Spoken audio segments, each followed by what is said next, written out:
Hi, this is the Pharaoh of the 42nd Dynasty here, back with another mini documentary. And today we are going to be talking about the unlucky mummy. Poor thing.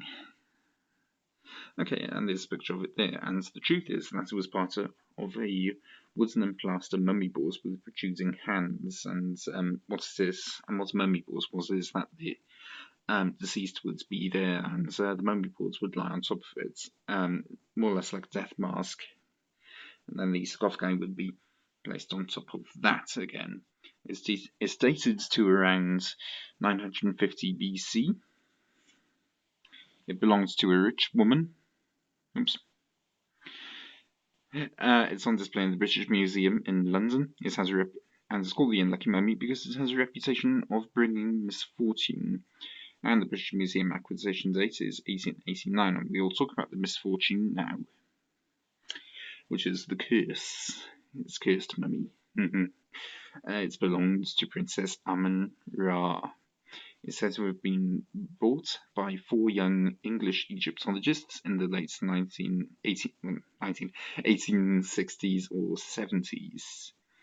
After a short period of time, 2 died or were seriously injured in shooting accidents. The other 2 died in poverty. It was passed to a sister who experienced a series of misfortunes before it was presented to the British Museum.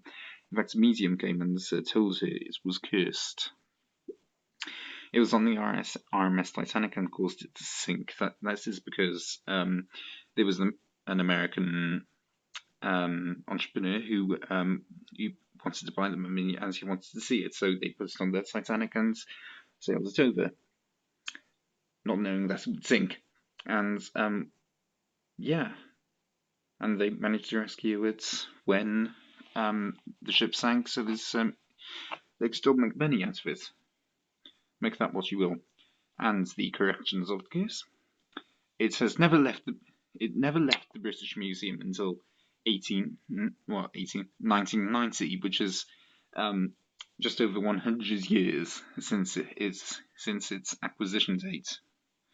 It has been displayed in another 13 cities without any other recorded mishaps. If it was on the Titanic, why was it saved rather than living people? Something for you to think about. And yeah, that's it. None of the stories of the curse are actually true, but we don't know who it belonged to, and it certainly didn't belong to Amun-Ra because that's the name of a male god. So yeah, it definitely can't belong to Amun-Ra. Anyway, thank you very much for watching. If you did, please subscribe and leave a like, and also like my Facebook page in the description below. Thank you very much for watching, and I'll see you again next week. TTFN.